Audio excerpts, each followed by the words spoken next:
Good morning सभी को।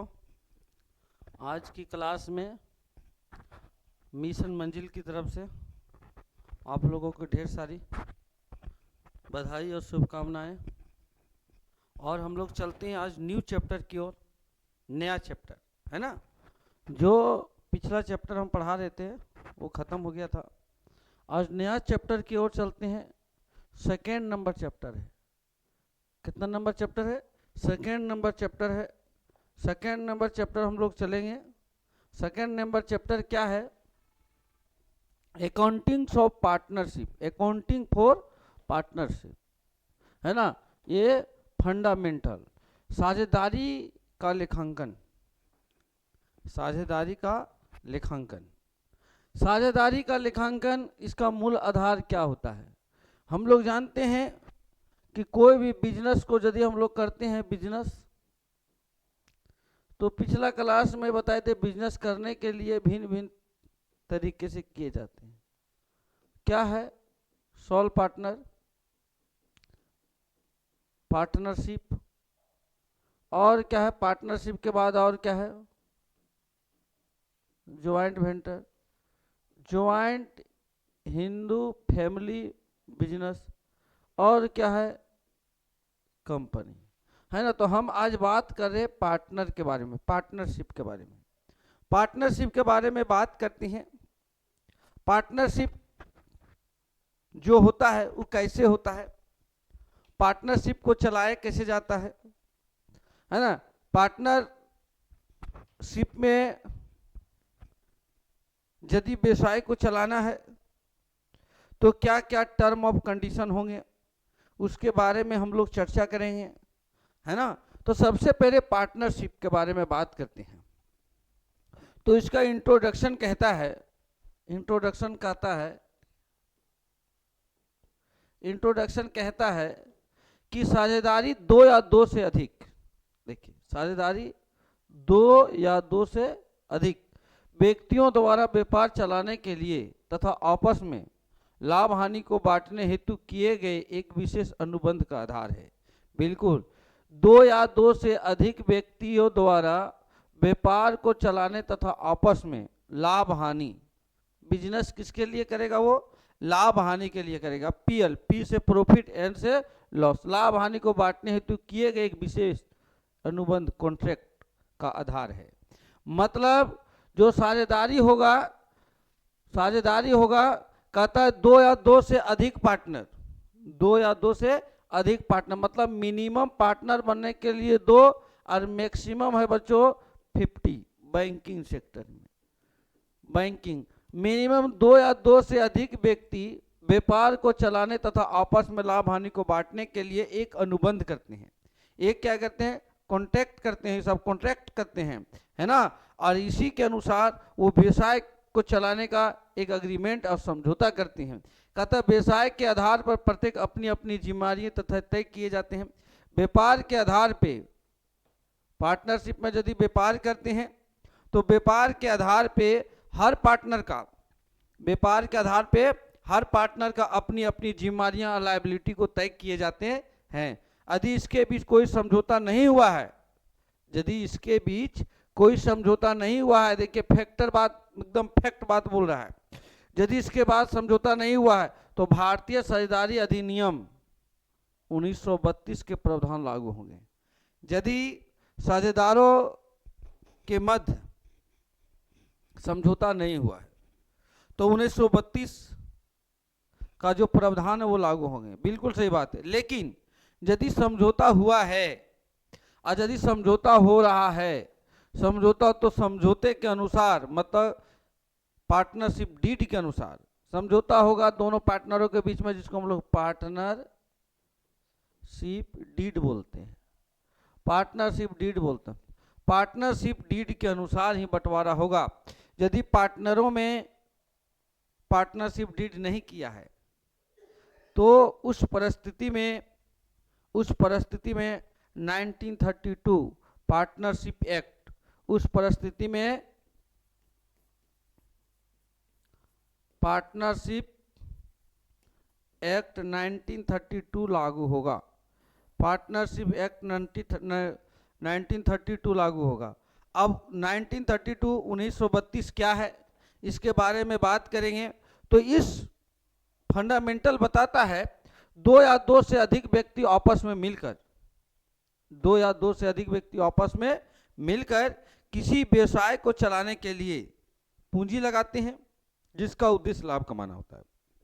Simply समझिए, दो या दो से अधिक व्यक्ति आपस में मिलकर, दो या दो से अधिक व्यक्ति मतलब दो भी व्यक्ति हो सकता है, तीन हो सकता है, चार हो सकता है, पांच हो सकता है, छह हो सकता है, मैक्सिमम 50 तक जा सकता है। मैक्सिमम कहाँ जा सकता है? 50।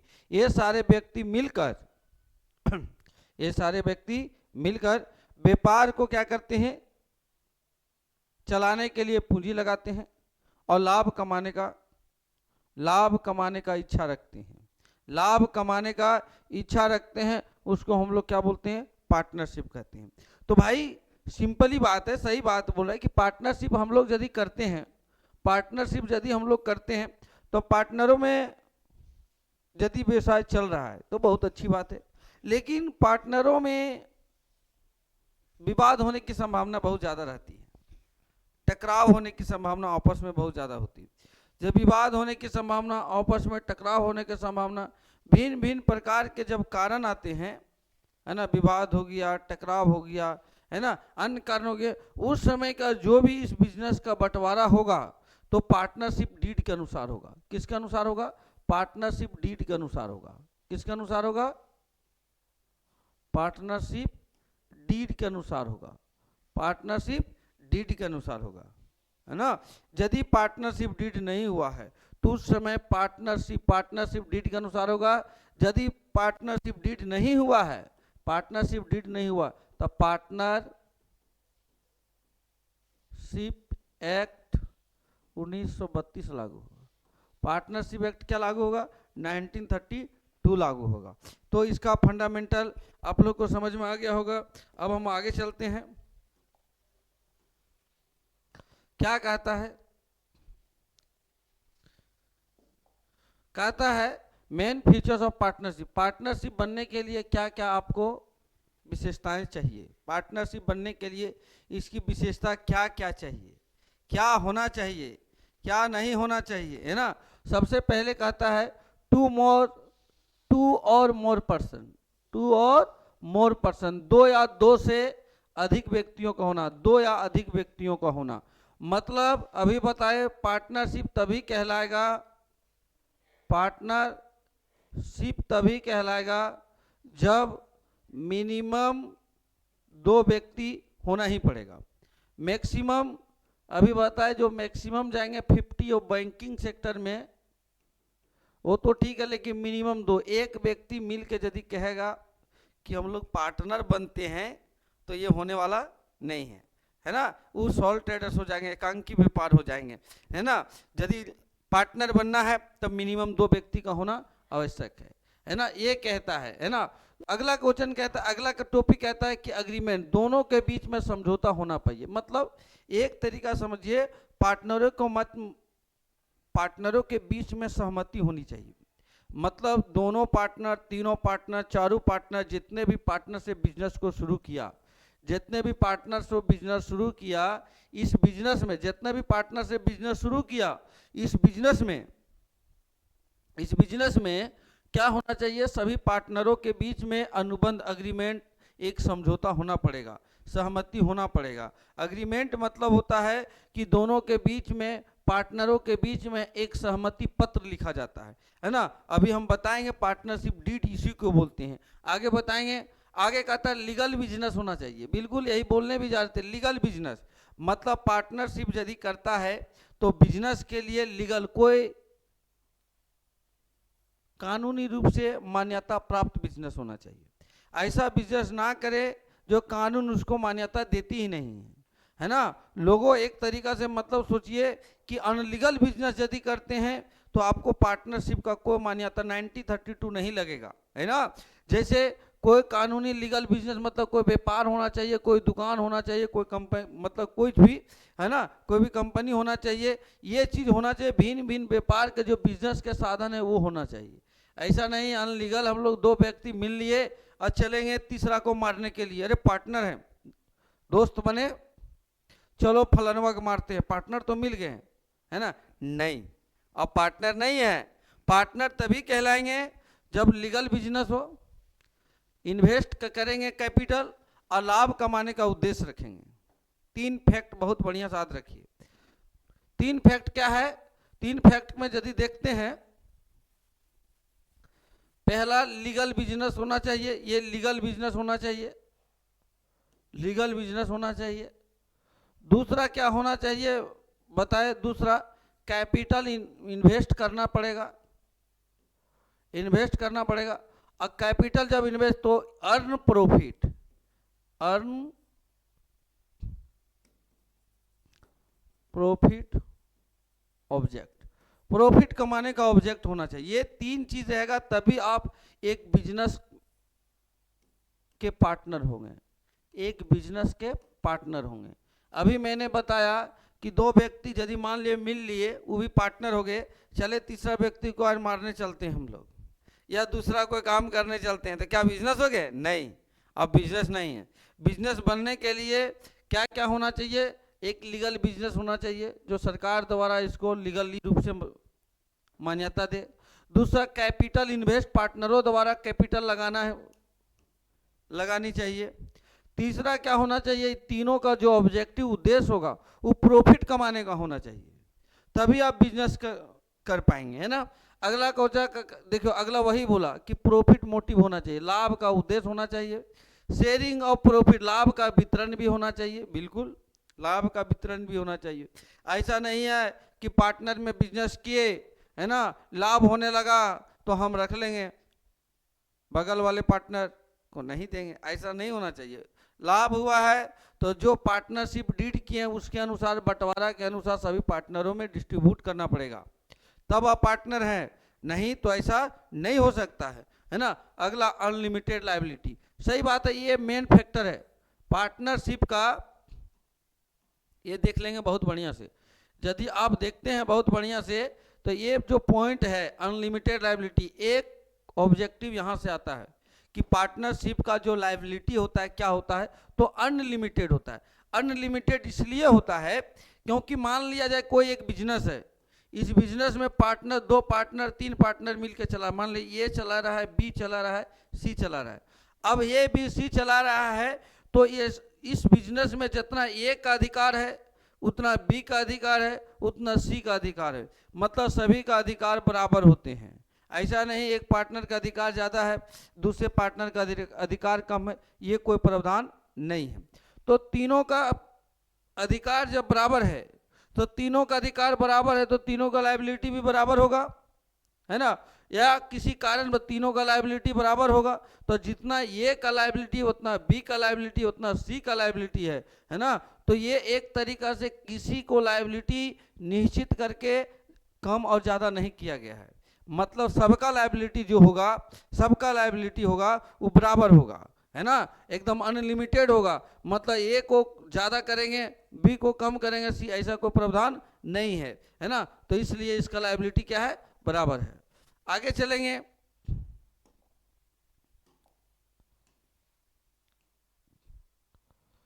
अब क्वेश्चन कहता है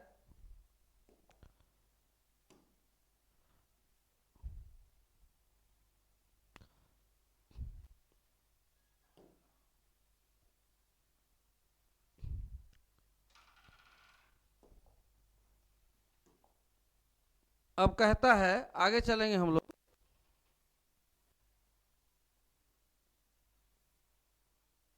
चलिए अब क्या है? पार्टनरशिप डीड, जिसके बारे में हम लोग बात कर रहे थे। पार्टनरशिप डीड होता क्या है? पार्टनरशिप डीड यदि देखेंगे, पार्टनरशिप डीड ये बिजनेस है, ये बिजनेस है, हम लोग बिजनेस को चलाने के लिए पार्टनरों की आवश्यकता होगी क्योंकि पार्टनरशिप ही पढ़ा रहे। तो मान लीजिए ये पार्टनर है, एक बी पार्टनर है, मिनिमम 2 पार्टनर मिलके बिजनेस को क्या कर रहे हैं? वो सब रोटेट कर रहे हैं, चला रहे हैं। अब 2 पार्टनर है, कितना पार्टनर है? 2 पार्टनर है, 2 पार्टनर है, बिजनेस को चला रहे हैं, बिजनेस को चला रहे हैं। इसके लिए इन्होंने क्या किया कि कैपिटल को दिया, इसके लिए ये क्या दिया? कैपिटल को दिया। कैपिटल देने के बाद इसका ऑब्जेक्टिव था अर्न प्रॉफिट, और लायबिलिटी भी था अनलिमिटेड लायबिलिटी। ये तीनों चीजों के लिए बिजनेस दिया। तो भाई समझ जाइए, जहां व्यक्तियों का समूह होता है, चाहे कोई कहीं भी हो, बिजनेस में हो, घर में हो, है ना, परिवार में हो या कई अन्य जगह में हो, वहां जिस प्रकार से एक समझ सकते हैं, जिस प्रकार से आग में यदि माचिस मार दिया जाए, आग में यदि घी डाल दिया जाए, घी डाल दिया जाए तो क्या होता है, बहुत ज्यादा जलेगा, वो इतना जलेगा कि आप कह नहीं सकते। ठीक उसी प्रकार व्यक्तियों का समूह, पार्टनरों के समूह में जब विवाद हो जाता है ना, तो आग में घी डालने का बराबर हो जाता है। लोग एक दूसरे को नहीं पहचानते। अरे यहां तक घर में,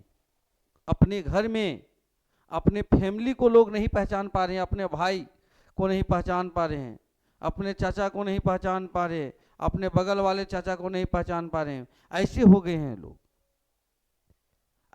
एक दूसरे के रोप प्रत्यारोप चल रहा है ना। ठीक उसी प्रकार बिजनेस में भी जब लोगों में मतभेद हो जाता है ना, विवाद हो जाता है, तो एक तरीका वही बोले, आग में घी डालने का बराबर हो जाता है। लोग एक दूसरे को, पार्टनर को पहचान नहीं पाते हैं, है ना। लोगों में इतना विवाद हो जाता है कि आप कह नहीं सकते हैं। तो उस विवाद को सुलझाने के लिए, सेटलमेंट करने के लिए हम लोग क्या करते हैं, पार्टनरशिप डीड करते हैं, एक साझेदारी समझौता एकदम संलेख करते हैं, है ना। साझेदारी क्या करते हैं, संलेख करते हैं, और कहते हैं कि भविष्य में विवाद ना हो, प्रयास तो करते हैं भविष्य में विवाद ना हो। लेकिन यदि विवाद हो जाता है ना, अभी तो बताए कि लोगों का समूह रहेगा तो विवाद होना ही है ना। लोग घर में, मोहल्ले में, पार्टनरों में, ये सब एक तरीका से होता है ना, मन मुटाव, मतभेद होना, ये स्वाभाविक वाली बात है ना। कुछ विवाद बढ़ जाते हैं, बहुत ज्यादा हो जाते हैं, कुछ विवाद ऐसे होते हैं जो सेटलमेंट हो जाते हैं, है ना। तो कुछ विवाद यदि भविष्य में हो जाए इन कैश, है ना, और यदि भविष्य में विवाद इन कैश ना हो, लेकिन यदि हो जाता है, तो हम लोग जो भी डिसीजन होगा, जो भी निर्णय होगा, जो भी बंटवारा होगा, वो पार्टनरशिप डीड के अनुसार होगा। इसके मतलब हुआ कि पार्टनरशिप जो डीड है, एक तरीका से पार्टनरों के बीच में एक तरीका से अनुबंध है। पार्टनरशिप डीड जो है,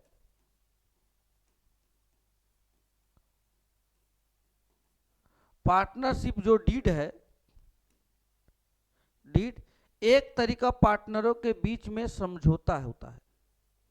क्या होता है, समझौता होता है। किसके बीच में, पार्टनरों के बीच में। और ये समझौता लिखित भी हो सकता है, रिटर्न भी हो सकता है, ओरल भी हो सकता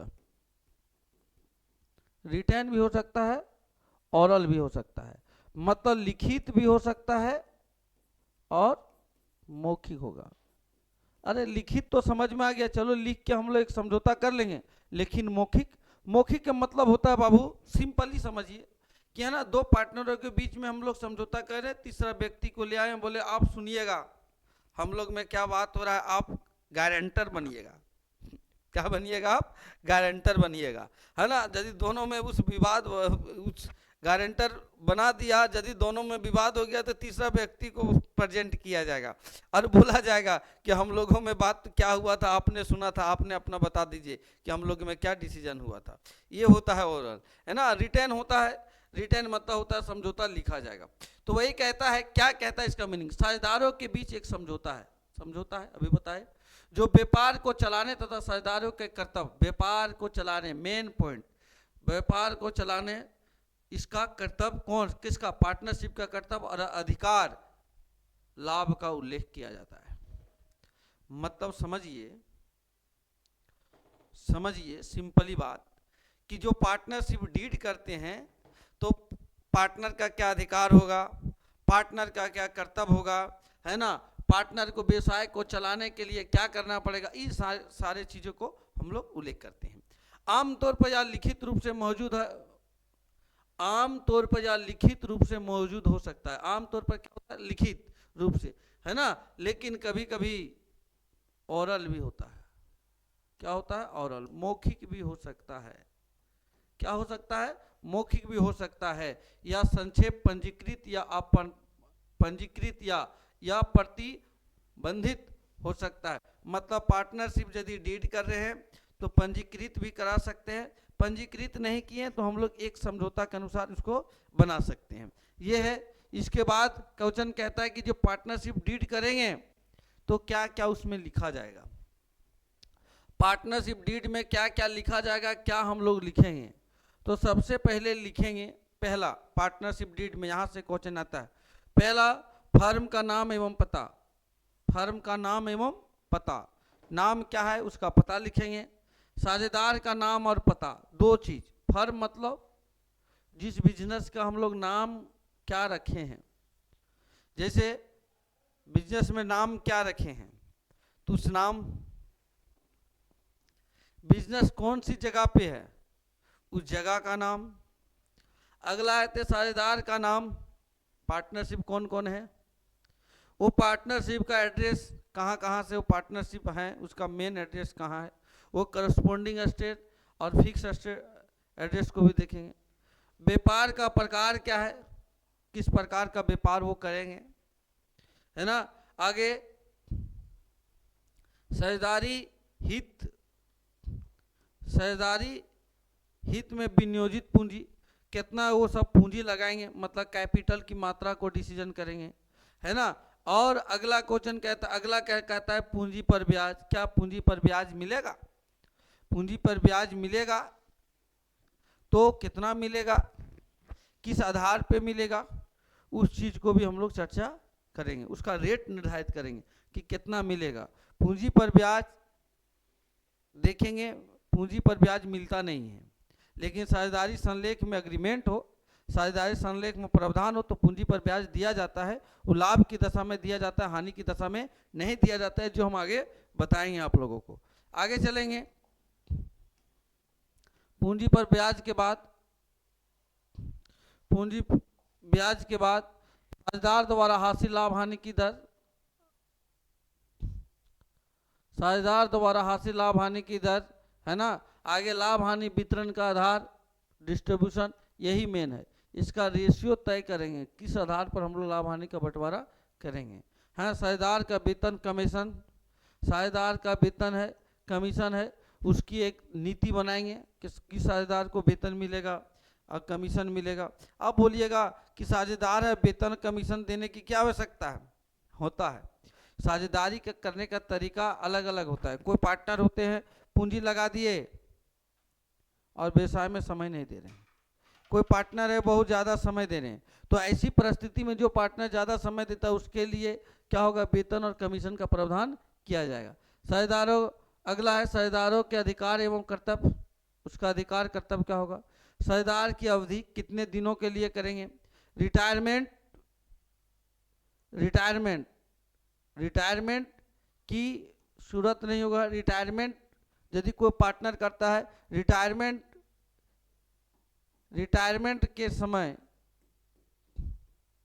रिटायरमेंट के समय प्रावधान, रिटायरमेंट का यदि कोई पार्टनर रिटायर कर जाता है तो उस समय क्या क्या प्रावधान होंगे,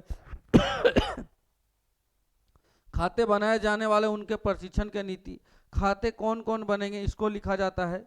साझेदारी की कहते नई साझेदारी में फर्म के प्रवेश की शर्तें, यदि कोई पार्टनर को हम लोग साझेदार बनाना चाहते हैं, जैसे दो पार्टनर मिलके हम लोग पार्टनर शुरू किए, तीसरा पार्टनर को हम लोग इंक्लूड करना चाहते हैं सी को, तो अब सी को यदि इंक्लूड करेंगे तब हम लोग क्या क्या प्रावधान करेंगे, है ना। साझेदारी, पुराने साझेदारी भंग होने की शर्त, यदि पुराना साझेदारी को भंग करके नया साझेदार मतलब एक तरीका से रिकंस्ट्रक्शन करेंगे हम लोग। तब क्या होगा, साझेदारी के यदि मृत्यु हो गया, यदि कोई पार्टनर डेथ हो जाता है तो उस परिस्थिति में क्या हम लोग प्रावधान करेंगे, इस सारे चीज़ों को हम लोग एक पार्टनरशिप डीड में लिखेंगे। इन सारी चीज़ों को डीड में पार्टनरशिप डीड में लिखेंगे। अगला कहता है आपसी विवादों का निपटारा के लिए अपनाई जाने वाली नीति। आपसी में यदि विवाद किए हैं और विवाद हुआ है तो आपसी विवाद में हम लोग क्या क्या उसका निपटारा करेंगे, है ना। विघटन, यदि पार्टनरशिप यदि खत्म हो गया है तो बिजनेस को विघटन करेंगे, तब क्या क्या कैसे कैसे किसको कितना मिलेगा, के कितना लाभ लेगा, सब चीज़ों को एक एक करके बारीकी से हम लोग सब जानेंगे और सबको एक एक करके लिखा जाता है।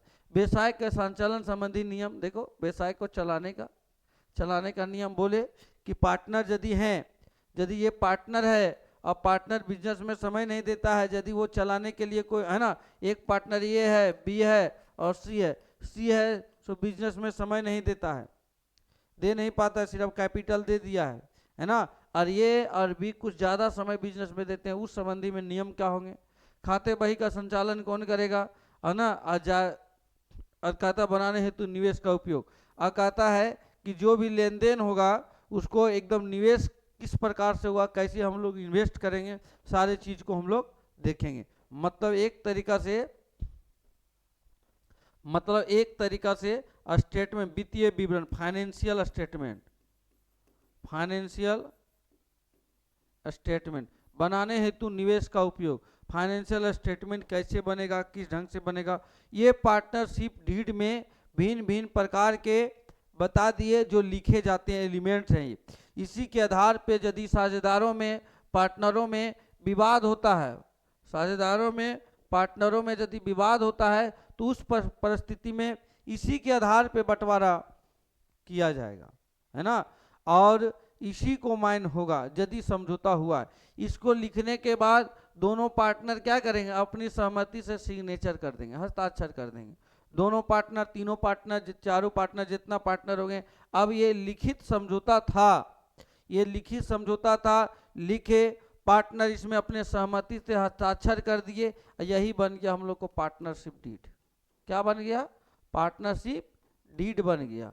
एक तरीका से पार्टनर को चलाने के लिए, है ना, पार्टनर को चलाने के लिए या पार्टनर व्यवसाय में बने रहने के लिए पार्टनरशिप डीड बहुत जरूरी है, आवश्यक, एकदम 100% आवश्यक है।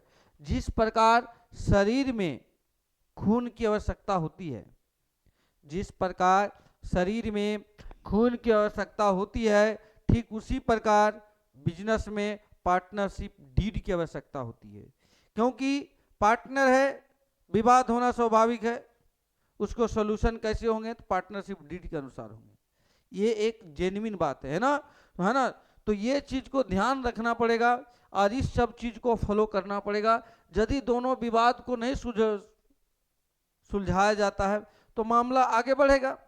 मामला यदि कोर्ट में भी चल जाता है, कोर्ट में मामला चला जाता है तो कोर्ट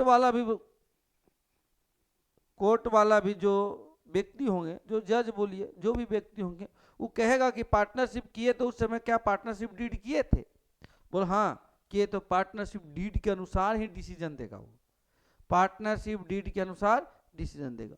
ये चीज है, समझ में आ गया। आगे चलेंगे हम लोग।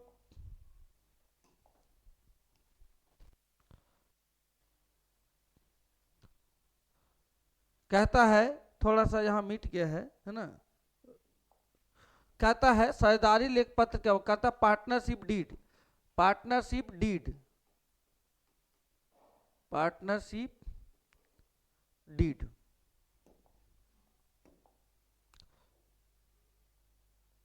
पार्टनरशिप डीड कहता है, पार्टनरशिप डीड, देखिए पार्टनरशिप डीड नहीं किए, है ना, समझौता नहीं किए, चलो भाई हम लोग बहुत अच्छा पार्टनर है ना, हम लोग कभी लड़ाई करते ही नहीं है ना, हम लोग मन मुटाव होता ही नहीं है, हम लोग के बीच में विवाद होता ही नहीं, चलो हम लोग पार्टनर शुरू कर देते, पार्टनरी शुरू कर देते हैं। पार्टनर बन गए, बिजनेस क्या हुआ, कैपिटल लगा दिए, है ना, कैपिटल लग गया, बिजनेस स्टार्ट हो गया। कुछ दिनों के बाद चलता गया बिजनेस, चलता गया बिजनेस। अब दोनों पार्टनरों, तीनों पार्टनरों, चारों पार्टनरों, भिन्न भिन्न पार्टनरों में क्या हुआ, विवाद हो गया। क्या हो गया, विवाद हो गया। अब विवाद हो गया तो विवाद को सुलझाया कैसे जाएगा, है ना। पीछे बोले पार्टनरशिप डीड के अनुसार सुलझाया जाएगा। अब पार्टनरशिप डीड के अनुसार सुलझाया जाएगा तो पार्टनरशिप डीड तो किए नहीं है। तो जब पार्टनरशिप डीड नहीं किए हैं तो वही कहता है पार्टनरशिप डीड नहीं किए हैं तो उस परिस्थिति में पार्टनरशिप एक्ट 1932 का एक्ट नियम लागू होगा। तो पार्टनरशिप जो है डीड जो है, पार्टनरशिप डीड नहीं किए हैं तो 1932 का नियम लागू, 1932 पार्टनरशिप एक्ट 1932 को लागू होगा।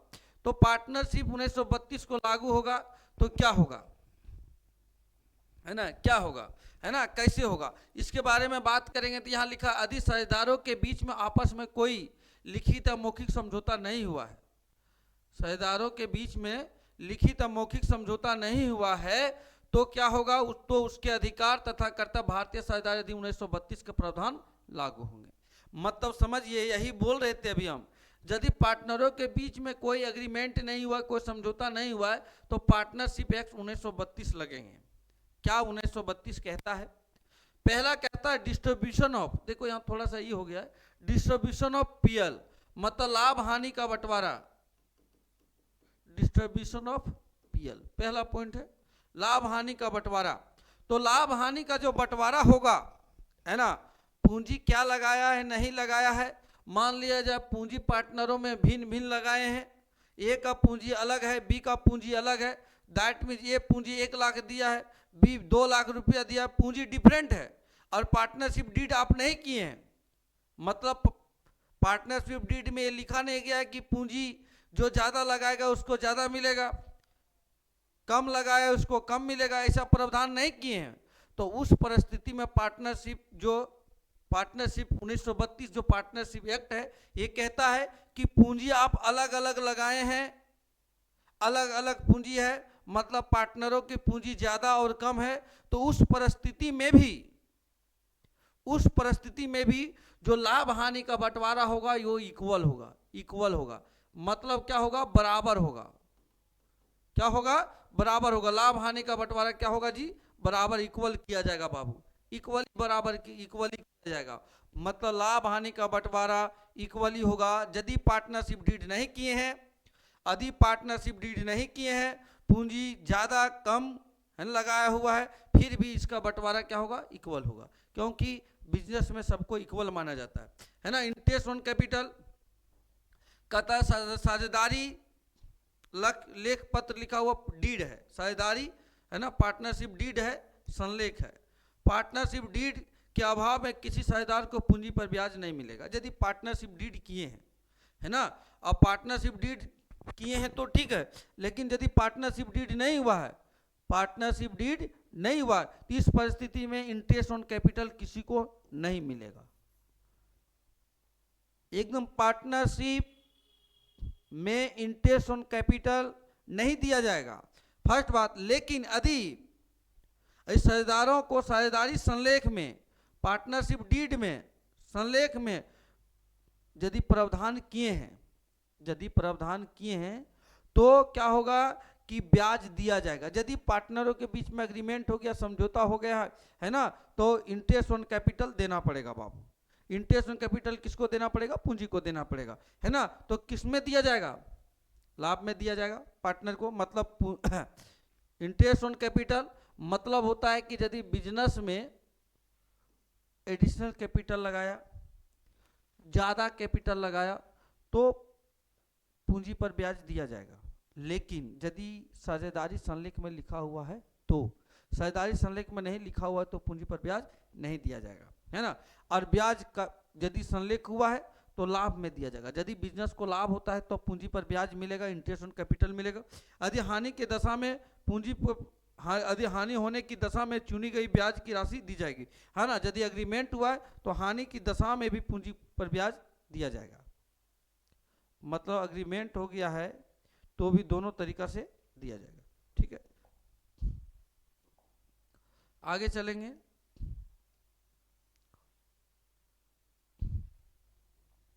इंटरेस्ट ऑन लोन कहता है, देखिए ये मेन पॉइंट है, एक क्वेश्चन यहाँ ऑब्जेक्टिव आता है। इंटरेस्ट ऑन लोन पूंजी पर कहता है लोन, मतलब interest on loan, interest on ऋण पर ब्याज, ये नहीं है, ऋण पर ब्याज, साझेदारों द्वारा दिए गए ऋण पर ब्याज, पूंजी नहीं होगा, इंग्लिश ठीक लिखा हुआ है, इंटरेस्ट ऑन पार्टनर लोन। कहता है पूंजी ऋण पर ब्याज, हाँ, साझेदार द्वारा अपनी फर्म को दिए गए ऋण पर ब्याज अनिवार्य रूप से पाने का अधिकार है। यदि साझेदार है, यदि अपने ही बिजनेस में जरूरत के हिसाब से यदि वो लोन के रूप में कुछ रकम दिया है तो उसको मिलेगा, क्या मिलेगा, उस पर ब्याज मिलेगा, इंटरेस्ट ऑन लोन मिलेगा, इंटरेस्ट ऑन लोन मिलेगा। कितना परसेंट मिलेगा बाबू? 6%। यदि साझेदारी संलेख में यदि उल्लेख हो, पार्टनरशिप डीड में यदि प्रावधान हो इंटरेस्ट ऑन लोन का तो ठीक है। यदि साझेदारी संलेख में इसका उल्लेख नहीं है ना, तो आपको 6% उसको बिजनेस से दिया जाएगा। ठीक है, remuneration and commission of partner कहता है साझेदारी संलेख के अभाव में किसी भी साझेदार को रेमुनरेशन और कमीशन नहीं दिया जाएगा। यदि आप पार्टनरशिप डीड नहीं किए हैं, पार्टनरों के बीच में कोई समझौता नहीं हुआ है, अब कहते हैं कि हमको सैलरी चाहिए, कमीशन चाहिए, तो नहीं मिलेगा, है ना। साझेदारी समझौते के अभाव में कमीशन भी नहीं मिलेगा, रेमुनरेशन भी नहीं मिलेगा। इंटरेस्ट ऑन ड्रॉविंग के यदि बारे में बात करते हैं तो इंटरेस्ट ऑन ड्रॉविंग कहता है कि साझेदारी संलेख के अभाव में यदि ड्रॉविंग पर कोई ब्याज नहीं लगेगा, यदि कोई पार्टनर ने साझेदारी संलेख नहीं किया, यदि कुछ पैसे आहरण कर लिए, अपने लिए निकाल लिए। ड्रॉविंग मतलब क्या होता है? ड्रॉविंग का मतलब देखेंगे, ड्रॉविंग मतलब होता है कि जो बिजनेस का मालिक खुद के लिए निकालना, बिजनेस से खुद के लिए निकालना, उसको हम लोग ड्रॉविंग बोलते हैं। यदि वो पार्टनर निकाल लिया है और साझेदारी संलेख में कोई समझौता नहीं हुआ तो कोई ब्याज उसको देने की कोई आवश्यकता नहीं है। आगे चलेंगे।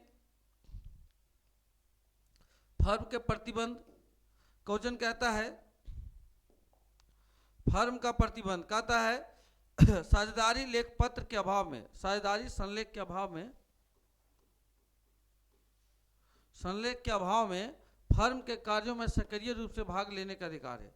कहता है कोई भी पार्टनर उसमें बहुत बढ़िया से भाग ले सकता है, मैनेजमेंट में भाग ले सकता है। मतलब बोले अनलिमिटेड लायबिलिटी है पार्टनरशिप का, तो जितना अगला पार्टनर का उतना मेरा है, उतना थर्ड पार्टनर का है, तो सब कोई भाग ले सकता है ना। आगे विवादों का निपटारा, कैसे विवादों को, व्यवसाय के संबंध में, अच्छा, admission of a new partner, कहता है सभी साझेदारों की सहमति के बिना किसी प्रवेश में फर्म नहीं हो सकता। यदि admission of a new partner, 7वां पॉइंट है, यदि सभी साझेदार सहमति हो जाए और लगता है कि नहीं एक नया पार्टनर को लाना है, तो सभी साझेदारों के सहमति से नया पार्टनर को लाया जा सकता है, अन्यथा नहीं लाया जा सकता है ना। सहमति रहेगा तो, यदि नहीं सहमति रहेगा नहीं, है ना। कहता है विवादों का सेटलमेंट ऑफ डिस्ट्रीब्यूट, विवादों का निपटारा कैसे होगा, तो व्यवसाय के संबंध में उत्पन्न सामान्य विवादों को बहुमत साझेदारों की सहमति से निपटाया जाएगा, किंतु फर्म के स्वभाव में परिवर्तन सभी साझेदारों की सहमति से होगा। क्वेश्चन कहता है यदि साझेदारों में यदि विवाद हो जाता है, डिस्ट्रीब्यूट हो, मतलब एक तरीका से एक तो विवाद उत्पन्न हो गया है ना, जो डिस्ट्रीब्यूट हो गया, विवाद हो गया, तो इसमें क्या होगा, सभी साझेदारों जिसकी बहुमत होगी उसका बात को माना जाएगा। मान लिया जाए कोई भी बात है, ये भी बोल रहा है कि हम 3 पार्टनर है, 3 पार्टनर, 2 पार्टनर बोलते इसका ये बात होना चाहिए, ये काम होना चाहिए, सी बोल ही नहीं रहा है कि ये काम होना चाहिए, तो विवाद है। तो 2 पार्टनर यदि सहमति दे देते हैं तो इसका क्या हो जाएगा, निपटारा किया जाएगा। आगे क्वेश्चन कहता है रिटर्न, गुप्त लाभ की वापसी, यदि, है ना, सबसे मेन पॉइंट है ये, यदि कोई पार्टनर बिजनेस में रह के कुछ एक्स्ट्रा कमाते हैं तो सिंपली समझिए बिजनेस से रिलेटेड कमाए, बिजनेस में रह के कमाए, तो सभी पार्टनरों का अधिकार होता है। आपको वैसे लाभ को बिजनेस में रिटर्न करना पड़ेगा, वैसे बिजनेस में क्या करना पड़ेगा, रिटर्न करना पड़ेगा। ये है। अब हम लोग आगे ये बता दिए, दो चीज बता दिए। क्या बता दिए, पार्टनरशिप बता दिए। पहला पार्टनरशिप क्या करेंगे, पार्टनरशिप मतलब एक तरीका से पार्टनरशिप डीड बता दिए, और पार्टनरशिप डीड के बाद, पार्टनरशिप डीड खत्म हुआ उसके बाद आपको बता दिए यदि पार्टनरशिप डीड नहीं हुआ है, पार्टनरशिप डीड नहीं हुआ है, ऐसी परिस्थिति में साझेदारों के मध्य जो बंटवारा होगा, पार्टनरशिप एक्ट, जो पार्टनरशिप एक्ट है, क्या पार्टनरशिप एक्ट 1932 के अनुसार जो लागू होगा, इस नियम के अनुसार सारा चीज बता दिए, है ना, यही लागू होगा, यही डिसीजन होगा, इसी के अनुसार सब एक तरीका से बोलिए सारा व्यवसाय का दिशा निर्देश, व्यवसाय को चलाने का तरीका, व्यवसाय को बंटवारा, है ना, व्यवसाय में होने वाले परिवर्तन बिना साझेदारी संलेख के अभाव में पार्टनरशिप डीड 1932 लागू होता है। समझ में आ गया, है ना। इसमें से दो तीन मुख्य बात है कि सब चीज पार्टनरों को दिया जाएगा, क्या क्या दिया जाएगा, क्या क्या नहीं दिया जाएगा, बता दिए। इंटरेस्ट ऑन लोन 6% दिया जाएगा, ये है। आगे लाभ का बंटवारा बराबर होगा, दो फैक्ट बात यहाँ समझिए, लाभ का बंटवारा बराबर होगा, क्यों ना कैपिटल अलग अलग कम ज़्यादा लगाया हो, है ना। इंटरेस्ट ऑन लोन दिया जाएगा, इंटरेस्ट ऑन कैपिटल नहीं दिया जाएगा, यदि संलेख में प्रावधान हो तो दिया जाएगा, अन्यथा नहीं दिया जाएगा। ये भिन्न भिन्न चीज आपको बता दिए। अब आगे बताएंगे, अगला जो होगा नेक्स्ट क्लास में होगा, अगला क्लास में आप लोग को बताएंगे साझेदार का क्या अधिकार होता है, क्या उसका एक तरीका से राइट होता है, उसका क्या कर्तव्य होता है ना, साझेदार को क्या क्या अपनी अपनी, है ना, अधिकार मिला हुआ है, क्या क्या कर्तव्य मिला हुआ है। थैंक यू, है ना, सभी को जोहार।